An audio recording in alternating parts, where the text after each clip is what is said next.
ಜಾಸ್ತಿ ಆಗ್ತಾ ಇದೆ. ಅದು ಮೂಲಕ ಪ್ರತಿಭಟನೆ ಮಾಡ್ತಾ ಇದ್ದಾರೆ. ಇತ್ತೀಚೆಗೆ ಚಾಮರಾಜನಗರ ಸಮೇತ ಊರೇ ಖಾಲಿ ಆಗಿದೆ. ಘಟನೆಗಳು ನಡೀತಾ ಇದೆ. ಏನು ಹೇಳ್ತೀವಿ? ಮೈಕ್ರೋ ಫೈನಾನ್ಸ್ ಈಗ ಜನರು ಕಷ್ಟದಲ್ಲಿದ್ದಾರೆ. ಅದಕ್ಕೆ ಮೂಲ ಸಮಸ್ಯೆ ಏನು ಅಂತ ಅರ್ಥ ಮಾಡ್ಕೋಬೇಕಾಯ್ತದೆ. ನಾವುಗಳು ಸರ್ಕಾರ ಅದಕ್ಕೆ ಗಮನ ಹರಿಸ್ಬೇಕು.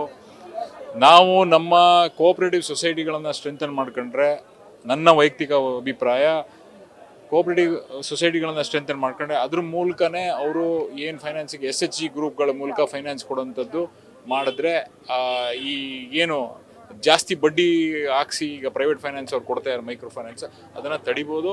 ಅದಾದ ನಂತರ ನಾವು ಇದೆಲ್ಲದಕ್ಕಿಂತ ಹೆಚ್ಚಾಗಿ ಆರ್ಥಿಕವಾಗಿ ರೈತರು ಯಾಕೆ ಕೂಗ್ತಾವ್ರೆ ಅಂತ ನಿಮಗೆ ಗೊತ್ತಿರೋಂಥ ವಿಷಯಗಳೇ.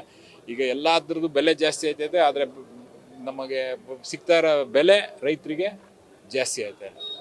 ಇದು ಪರಿಶೀಲನೆ ಆಗಬೇಕು.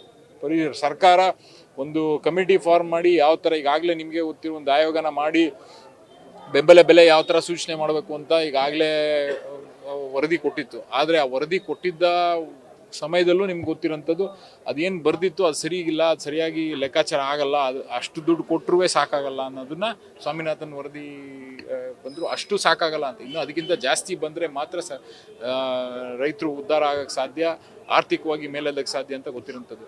ಇದೊಂದು ಸರ್ಕಲ್, ಇದೊಂದು ಒಂದಕ್ಕೊಂದು ಜಾಯಿಂಟ್ ಆಗಿರೋಂಥದ್ದು. ಅದರಿಂದ ಆಳವಾಗಿ ಅರ್ಥ ಮಾಡ್ಕೊಂಡು ಯಾವ ಥರ ಸರ್ಕಾರಗಳು ಇದ್ರ ಈ ಬೆಳೆ ರೈತರನ್ನ ಮೇಲೆತ್ತಕ್ಕೆ ಆರ್ಥಿಕವಾಗಿ ಮಾಡಬೇಕು, ಅದನ್ನು ಗಮನ ಹರಿಸ್ಬೇಕು ಅಂತ ಈ ಮೂಲಕ ಕೇಳ್ತೀವಿ. ಮೈಕ್ರೋ ಫೈನಾನ್ಸ್ ಹಾವಳಿ ಅಂತೂ ಅತಿ ಹೆಚ್ಚು ಜಾಸ್ತಿ ಆಗ್ತಾ ಇದೆ. ಎಲ್ಲ ಹಳ್ಳಿಗಳಲ್ಲಿ ಹೆಣ್ಮಕ್ಳು ಇದಕ್ಕೆ ಬಲಿ ಆಗ್ತಿದ್ದಾರೆ.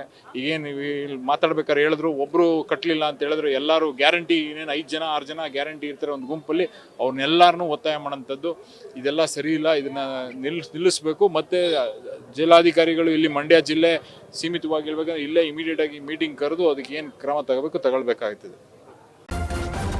ನ್ಯೂಸ್ ಫಸ್ಟ್ ನಿರ್ಭೀತಿಯಿಂದ ನಿಮ್ಮ ಪರವಾಗಿ.